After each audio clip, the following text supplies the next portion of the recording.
CM ಕುರ್ಚಿ ಕಿತ್ತಾಟದ ಮಧ್ಯೆ ಕಾಂಗ್ರೆಸ್ನಲ್ಲಿ ಹೊಸ ಬಿರುಗಾಳಿ ಎದ್ದಿದೆ. ಸಚಿವ ಸಂಪುಟ ಪುನರ್ರಚನೆ ಮಾಡುವಂತೆ ಒತ್ತಾಯಿಸಿ ಕಾಂಗ್ರೆಸ್ನ ಹೊಸ 31 ಶಾಸಕರು ಪತ್ರ ಬರೆದಿದ್ದಾರೆ. ಪತ್ರಕ್ಕೆ ಸಹಿ ಹಾಕಿ ಹೈಕಮಾಂಡ್ ನಾಯಕರಿಗೆ ಸಲ್ಲಿಸಿದ್ದಾರೆ. ರಾಹುಲ್ ಗಾಂಧಿ, ಮಲ್ಲಿಕಾರ್ಜುನ್ ಖರ್ಗೆ, ರಣದೀಪ್ ಸುರ್ಜೇವಾಲಾ, ಕೆಸಿ ವೇಣುಗೋಪಾಲ್, ಸಿಎಂ ಸಿದ್ದರಾಮಯ್ಯ, ಡಿಕೆಶಿಗೆ ಬರೆದ ಪತ್ರ ವೈರಲ್ ಆಗಿದೆ. ನಾಯಕತ್ವ ಕದನ ತೀರ್ಮಾನಕ್ಕೂ ಮೊದಲೇ 31 ಶಾಸಕರ ಪತ್ರ ಸದ್ದು ಮಾಡ್ತಾ ಇದ್ದು, ದಿನಾಂಕ ಇಲ್ಲದ ಪತ್ರ ಈಗ ವೈರಲ್ ಆಗ್ತಾ ಇದೆ. ಮೊದಲ ಬಾರಿ ಗೆದ್ದ ಶಾಸಕರಿಗೂ ಸಚಿವ ಸ್ಥಾನ ನೀಡಿ ಅವಕಾಶ ಕೊಡಬೇಕು ಅಂತ ಪತ್ರದಲ್ಲಿ ಮನವಿ ಮಾಡಿಕೊಳ್ಳಲಾಗಿದೆ. ಇನ್ನು ಹೈಕಮಾಂಡ್ಗೆ ಶಾಸಕರಿಂದ ಪತ್ರ ಬರೆದ ವಿಚಾರದ ಬಗ್ಗೆ ರಾಮನಗರದಲ್ಲಿ ಇಕ್ಬಾಲ್ ಹುಸೇನ್ ಪ್ರತಿಕ್ರಿಯೆ ಕೊಟ್ಟಿದ್ದಾರೆ. ಕೆಲಸ ಮಾಡೋರ್ಗೆ ಅವಕಾಶ ಕೊಡಿ ಅಂತ ಮನವಿ ಮಾಡಿದೀವಿ. ನಾನು ಕೂಡ ಪತ್ರ ಬರೆದಿದ್ದೀನಿ. 3 ವರ್ಷ ಆಗ್ತಿದೆ, ನನಗೆ ಕೆಲವರಿಂದ ಏನೂ ಸಿಗ್ತಾ ಇಲ್ಲ. ಅಂಥವರನ್ನ ಇಟ್ಕೊಂಡು ಏನ್ ಮಾಡೋಣ? ಹಾಗಾಗಿ ನಾನು ಪತ್ರ ಬರೆದು ಒತ್ತಾಯಿಸಿದ್ದೀನಿ ಅಂತ ಹೇಳಿದ್ರು. ಇನ್ನು ಇದೇ ವಿಚಾರವಾಗಿ ಮಾಯಕೊಂಡ ಶಾಸಕ ಬಸವಂತಪ್ಪ ಮಾತನಾಡಿ, 38 ಜನ ನೂತನ ಶಾಸಕರು ಸಹಿ ಮಾಡಿದೀವಿ. ಹೊಸಬರಿಗೆ ಸಚಿವ ಸ್ಥಾನ ಕೊಟ್ಟರೆ ಪಕ್ಷಕ್ಕೆ ಒಳ್ಳೇದಾಗುತ್ತೆ ಅಂತ ಹೇಳಿದ್ದಾರೆ.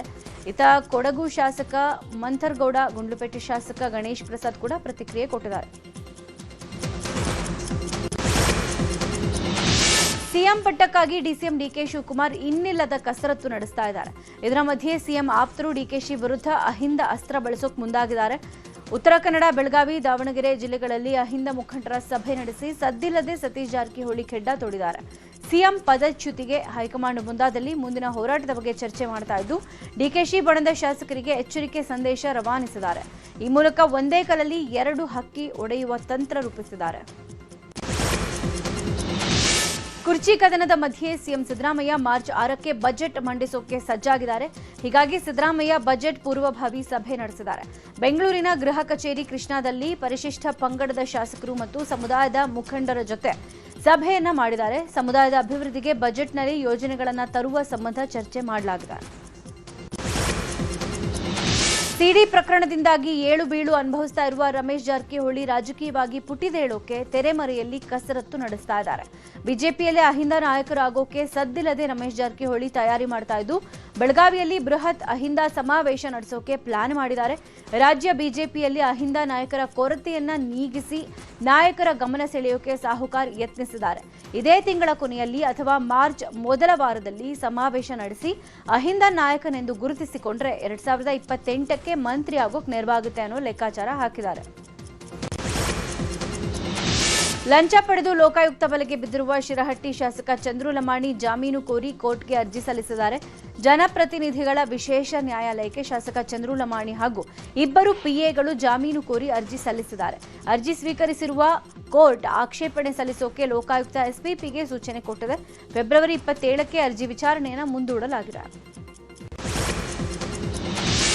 ಇನ್ನು ಲಂಚ ಪ್ರಕರಣದಲ್ಲಿ ಬಿಜೆಪಿ ಶಾಸಕ ಚಂದ್ರು ಲಮಾಣಿ ಬಂಧನ ಕಾಂಗ್ರೆಸ್ನ ಷಡ್ಯಂತ್ರ ಅಂತ ಬಿಜೆಪಿ ಆರೋಪ ಮಾಡಿದೆ. ಹೀಗಾಗಿ ಗದಗ ಜಿಲ್ಲೆ ಶಿರಹಟ್ಟಿ ವಿಧಾನಸಭೆ ಕ್ಷೇತ್ರದ 2 ಮಂಡಲ ಕಾರ್ಯಕರ್ತರಿಂದ ಹೋರಾಟಕ್ಕೆ ಸಿದ್ಧತೆ ನಡೆದಿದೆ. ನಾಳೆ ಲಕ್ಷ್ಮೇಶ್ವರದಲ್ಲಿ ಪಟ್ಟಣದಲ್ಲಿ ಪ್ರತಿಭಟನೆ ಮಾಡೋಕೆ ಪೂರ್ವಭಾವಿ ಸಭೆ ಮಾಡಲಾಗಿದೆ. ಇನ್ನು ಕಾಂಗ್ರೆಸ್ನ ಗುತ್ತಿಗೆದಾರ ವಿಜಯರಾಜ್ ಪೂಜಾರ್ ಬಳಸಿಕೊಂಡು ಟ್ರ್ಯಾಪ್ ಮಾಡಿಸಿದ್ದಾರೆ.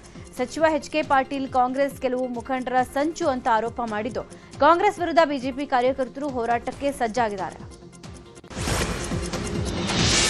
ಚಿತ್ರದುರ್ಗದ ರೇಣುಕಾಸ್ವಾಮಿ ಕೊಲೆ ಪ್ರಕರಣದಲ್ಲಿ ಜೈಲಲ್ಲಿರೋ ನಟ ದರ್ಶನ್ಗೆ ಗುಡ್ ನ್ಯೂಸ್ ಸಿಕ್ಕಿದೆ. ಕಾಟೇರನ ಗನ್ ಲೈಸೆನ್ಸ್ ಅಮಾನತು ಆದೇಶಕ್ಕೆ ಹೈಕೋರ್ಟ್ ತಡೆ ಕೊಟ್ಟಿದೆ.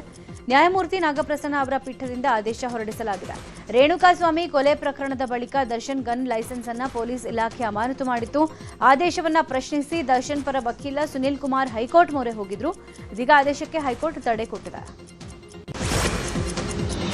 ಇನ್ನು ರೇಣುಕಾಸ್ವಾಮಿ ಕೊಲೆ ಪ್ರಕರಣ ಸಂಬಂಧ ತನಿಖಾಧಿಕಾರಿ ಗಿರೀಶ್ ನಾಯಕ್ ವಿರುದ್ಧ ಕ್ರಿಮಿನಲ್ ಕೇಸ್ ದಾಖಲು ಮಾಡಬೇಕು ಅಂತ ಕೋರ್ಟ್ಗೆ ಅರ್ಜಿ ಸಲ್ಲಿಸಲಾಗಿದೆ. ಆರೋಪಿಗಳ ಮೊಬೈಲ್ ಸೀಸ್ ಮಾಡಿ ಮಹಜರ್ ಮಾಡೋವಾಗ ಎಡವಟ್ಟು ಮಾಡಿದ್ದಾರೆ ಅನ್ನೋ ಆರೋಪ ಕೇಳಿಬಂದಿದೆ. ಕಾಮಾಕ್ಷಿಪಾಳ್ಯ ಪೊಲೀಸ್ ಠಾಣೆಯಲ್ಲಿ ಮಹಜರ್ ಮಾಡಿರೋದಾಗಿ ಕೋರ್ಟ್ಗೆ ಮಹಜರ್ ಕಾಪಿ ಕೊಟ್ಟಿದ್ರು.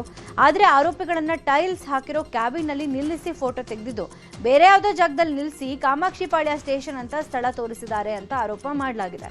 ಹೀಗಾಗಿ ಸ್ಥಳ ಪರಿಶೀಲನೆ ನಡೆಸಿ ವರದಿ ಕೊಡುವಂತೆ ಸಿಸಿಎಚ್ 64 ಕೋರ್ಟ್ ಆದೇಶ ಹೊರಡಿಸಿದ್ದು, ಇವತ್ತು ವಕೀಲರ ಸಮ್ಮುಖದಲ್ಲೇ ಕಾಮಾಕ್ಷಿಪಾಳ್ಯ ಪೊಲೀಸ್ ಠಾಣೆಯಲ್ಲಿ ಪರಿಶೀಲನೆ ನಡೆಯಲಿದೆ.